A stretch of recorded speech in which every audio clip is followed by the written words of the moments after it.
This week on Christian World News, a missionary is killed while trying to bring the gospel to an isolated Indian tribe. Now, many are wondering if he did the right thing. We learn more about this martyr's final moments and how his death has impacted the missionary world. Plus, tensions flare in Europe after Russia seizes 3 Ukrainian ships. See how the church could be at the center of this gun battle and why it could lead to an all-out war.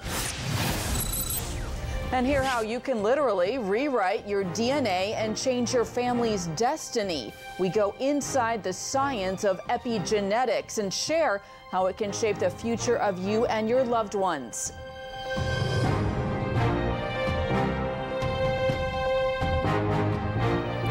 Welcome to Christian World News. I'm Mark Martin. And I'm Heather Sells. We begin with a troubling trend for the church in China. Senior international correspondent and Christian World News host George Thomas visited China this week. He reports growing opposition to the gospel and anti-church activity that has not been seen for decades. Even though China is an officially communist nation, it has seen dramatic church growth in recent decades. Now the state is beginning to push back. And George joins us now by Skype. George, tell us, how is the government starting to crack down on the church? Look, we began to see some of the rumblings of this crackdown probably about 4 years ago when local authorities in China's eastern province of Henan started to go into churches and begin to tear down crosses. Initially, the accusation against the church was that they didn't have the necessary building permit. They were not meeting the various building codes. And so they came in with their bulldozers and started taking down the crosses. Eventually, it spread to destroying of churches, but then it began to spread in several of the other more prominent eastern, southeastern provinces where there is a strong Christian population. But what we have seen, Heather, in the last 4 years has been an aggressive campaign by the Chinese government to go after people of all faiths, not just Christianity, Muslims, Buddhists. In essence, they have just in the last 24 months, they have released what's called a white paper, in essence giving Chinese citizens the sort of blueprint of how they can and cannot practice their faith as it relates to the rules and regulations of the state. And what we have seen in the last 4 years has been a tremendous crackdown on all peoples of faith. It sounds like this really made an impression on you on your just recent trip there. What were you seeing and why now? Yeah, you know, I've been visiting China for the last 25 years, and I just came out of Beijing this week, and it was truly alarming because as someone who has documented the growth of religiosity in China for many, many decades, to see the country, in essence, turn its back on people of faith, specifically Christians and Muslims. It was very, very disconcerting. And those I have spoken to, leaders within the both the Muslim community as well as the Christian community, they are very, very concerned because in essence, what the Chinese government is saying is that you have to look at faith through the prism of communism, through the prism of the central government. Everything should be seen through that prism, and worship of faith above the Communist Party, above the government, can get you into some very, very serious trouble. George, how do you think this might play out for believers practically? Will it inhibit their movements? Might some of them begin to leave the country? Well, what we have seen in recent months is that, you know, we're not talking about the kind of persecution the church endured circa 40, 50 years ago. Back then, it was very, very severe. You had pastors who were imprisoned, tortured, killed. In this case, what we're seeing today is that you've got prominent so-called underground churches. The authorities come in and tell the pastor, listen, you cannot go outside of your home. You're restricted to your home. You cannot leave the country. You cannot leave the province or the city that you live in. And so the church understands they have a history of enduring persecution. What we're seeing today is that so many of the so-called underground churches that flourished in the last 25 years, pretty much since the opening of market reforms and the ushering of economic reforms by Deng Xiaoping, you are seeing today the underground church go back literally underground. They have, they used to maybe 300-400 people would gather on a Sunday morning, on a Saturday. Now that's not happening.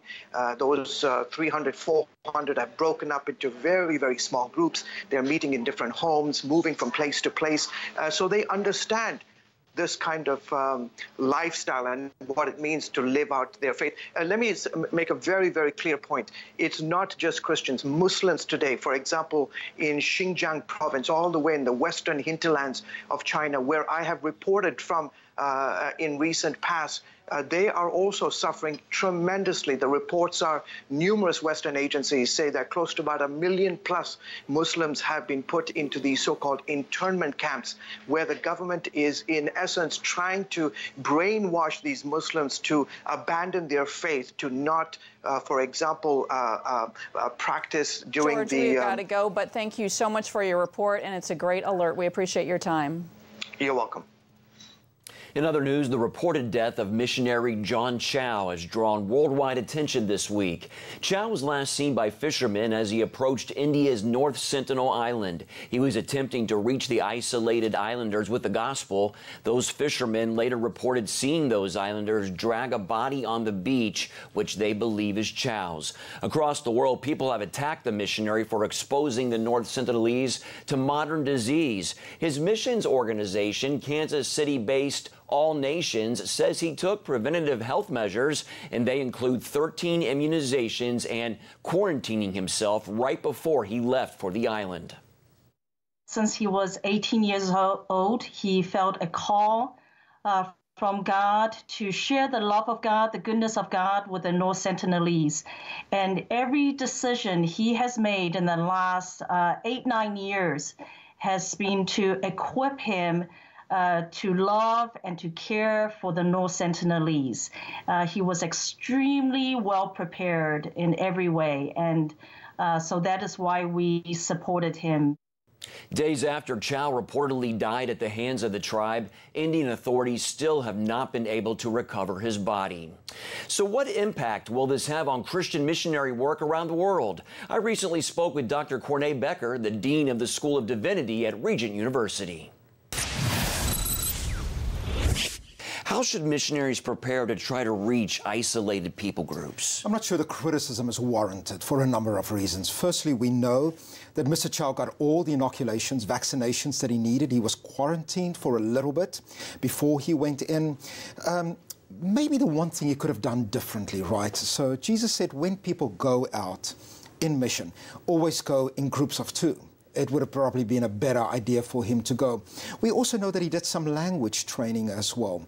So when people prepare for mission, make sure you understand the language, make sure you understand the culture, and make sure that you go in groups, certainly of 2, so that you can make good decisions and good judgments.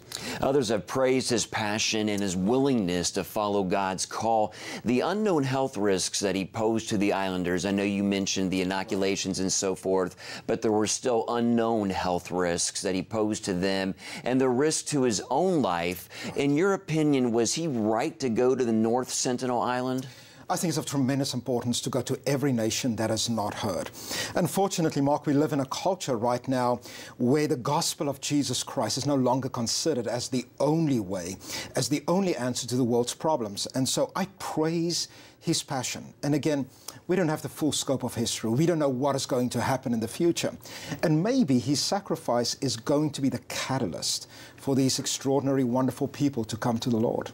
Yeah, I've been thinking a lot about that as well. Now, he's also been criticized for not going with other missionaries. You mentioned that. And for not getting a missionary visa. He had a tourist visa. Right. Was that a mistake in your view? I think it's important as far as possible to work with the governments that we are certainly involved in or the country that we are going to. And so, yes, I think he needed to get a religious workers visa. But again, the Indian government has not allowed anybody to go to this island. And as Christians, we really don't have a choice in this matter. Jesus has been very clear. He says, go into all the world and share the gospel of Jesus Christ. Okay, well, some see a parallel to Jim Elliot and his fellow missionaries who lost their lives trying to reach a remote tribe in South America. What are your thoughts on that? Do you agree? I think there are quite a number of differences here, but again, it's the great scope of history. I would be interested to see what's going to happen in the next 10, 20, 30 years. It's very clear to me that this tribe ultimately will hear the gospel. And what if they are able to look back at this event and say, somebody loved us so much that they were willing to lay down their lives for us? This might be the catalyst. Yeah, that's a wonderful thought there. Is it possible that this could actually encourage others to follow the Lord's command to take the gospel to the whole world, not just to the North Sentinelese? It certainly has inspired me. And I wanted to think back on my own life and say, what risks am I willing to take to share the gospel of Jesus Christ? And it's my prayer that we will have a lot of missionaries that will go forth.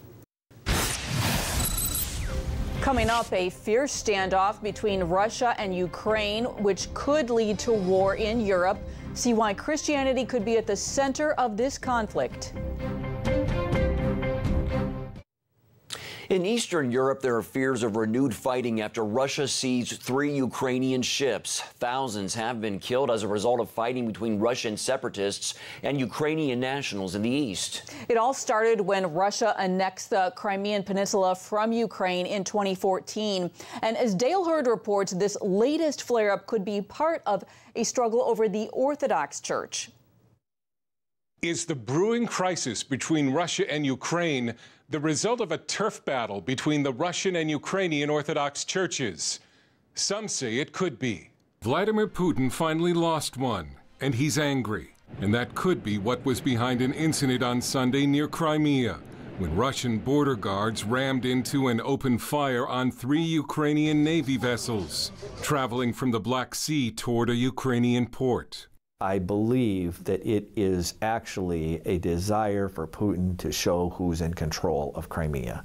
CBN's director for Russia and Ukraine, Steve Weber, believes the Russian action could have been Putin's angry response to the decision by the worldwide leader of the Orthodox Church to take Orthodox churches in Ukraine away from the control of the Russian Patriarch in Moscow.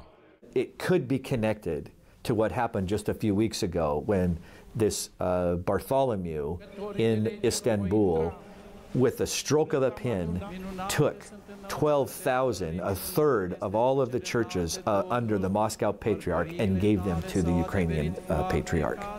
This created anger in Putin. It's like you lost power over all of these, a third of his parishes. Putin used Moscow's dominance over the 300 million person Orthodox communion to try to control Orthodox believers in Ukraine and boost his image as a leader.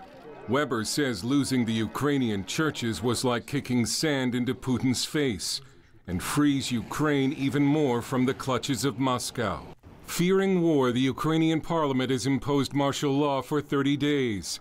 Something Ukraine didn't do even when Russia annexed Ukraine's Crimean Peninsula in 2014, or sent troops into eastern Ukraine. Russia says it will send an anti-aircraft missile system into Crimea. The United States and its allies condemned the Russian seizure at the United Nations. Sunday's outrageous violation of sovereign Ukrainian territory is part of a pattern of Russian behavior that includes the purported annexation of Crimea and abuses against countless Ukrainians in Crimea. CBN News senior reporter Dale Hurd joins us now. Dale, why would Vladimir Putin be so upset about Orthodox churches changing patriarchs? Well, I think, first of all, because he's used to getting what he wants. And Russia warned the patriarch in Turkey not to do this, not to free the Ukrainian churches, and they did it anyway. This puts a big dent in Putin's whole project to sort of rebuild Russia as the center of the Slavic world and the center of the Orthodox world. Do you think that Putin is going to strike back against Patriarch Bartholomew in Turkey, the one who defied him? You know, there have been threats. Before this happened, they said, if you do it, we're going to take the Russian Orthodox churches out from under you. And that could cut the number of churches that this patriarch in Turkey rules in half. How is the church used as a pawn to control Ukraine?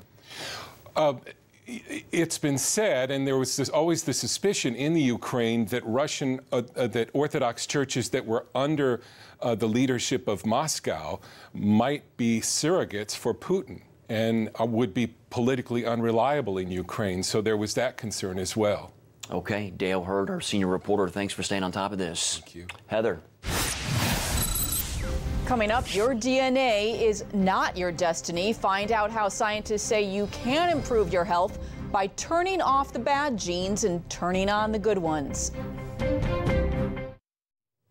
Scientists in the U.S. and Switzerland have announced an amazing revelation that backs the biblical story of Adam and Eve. Researchers say a new study shows all modern humans are descended from a common father and mother who appeared on the scene 100 to 200,000 years ago after a cataclysmic event almost wiped out the human race. In an interview on Fox and Friends, Dr. Robert Jeffress, pastor of First Baptist Church of Dallas, said the scientists, however, are still not fully embracing the Genesis account of creation. We know from the Bible that, in fact, we do have a common father and mother, Adam and Eve, who are not the result of tadpole mutations, but of divine creation, and that all life is the result not of a big bang, but of a big God. You know, it takes more faith to believe in the evolutionist theory of the origin of life than the biblical creation account. Well, scientists have been studying the field of what's called epigenetics for the last 5 to 10 years, and one of their key discoveries is that we can turn certain genes on and off. What's more, these changes can be passed down through generations. That's something we read about in the Bible. Here is Lori Johnson with a story. Like millions of Americans, Ashley Skidmore joined the trend of taking at-home DNA tests. All of my friends were doing just the ancestry test, and I just decided on a whim to throw in the health section. The results indicated Ashley inherited a gene that often leads to lung disease. I took the results to my doctor, and my doctor was very alarmed by the results, and I had no idea what it even was. The good news, thanks to the new science of epigenetics, there's hope for Ashley and others. DNA is not our destiny, because even if we inherited some genes we'd rather not have, epigenetics tells us we can turn them off. In his book, Change Your Genes, Change Your Life, Dr. Kenneth Pelletier says we control our genes, not the other way around. How we live our lives and how we influence the expression of our genes, that's what's critical. So it gives us the responsibility and gives us the power to influence our life direction. He says bad genes are activated by bad behavior. In Ashley's case, smoking turns on her problem gene. That's what makes the gene express itself. But if you know you have it, then you can not smoke and you'll avoid the consequences. It gives me hope that I can silence it. But if I were a smoker, it's basically my life expectancy is 50 years old. Epi means on top of. Our epigenome is like flexible software on top of our genome, which is like fixed hardware. Our behavior controls the epigenome, which in turn controls the genes. We are, in effect, a programmable computer. That's how we were made. Equally fascinating, researcher Dr. Randy Jertle proved epigenetic changes don't just stop with us. For better or worse, these gene manipulators can actually be passed down to future generations, backing up the biblical warning written thousands of years ago. You can see that, in effect, what God, I think, was telling us is that since they're not totally erased necessarily from generation to generation as they go through the egg and the sperm, can literally give rise to problems in the next generation, in the following out the 4 and 5 generations. When Dr. Jertle fed healthy nutrients to pregnant mice, which carried a gene for obesity and jaundice, her offspring were born thin and brown. There are these transgenerational changes that take place. Dr. Pelletier believes similar scenarios play out in human beings. So the good news, if you make a healthy change, it'll be transmitted through your generations. If you make an unhealthy change, it will also influence subsequent generations. I mean, this is a whole fascinating new technology. So while we can't control the genetic hand we're dealt, the new science of epigenetics tells us we can control how these genes behave in ourselves and our offspring. The Trump administration is investing $100 million in the global war against HIV and AIDS. White House correspondent Ben Kennedy says the funds will help faith-based groups fight the dreaded disease. Leading the fight to combat this epidemic with prayers, funding, research, and treatment. Teaming up with the White House here behind me, lawmakers and groups around the world to bring an end to this disease. Our administration is proud to partner with faith-based organizations across Africa and around the world. The U.S. President's Emergency Plan for AIDS Relief, or PEPFAR, has helped save more than 16 million lives. PEPFAR began 15 years ago under President George W. Bush, funding treatment for 14 million people. The initiative even helped some 2.2 million babies who were born HIV-free to HIV-positive mothers. We ought not to allow ourselves to be caught up in the numbers, because we're talking about people. We're talking about real lives.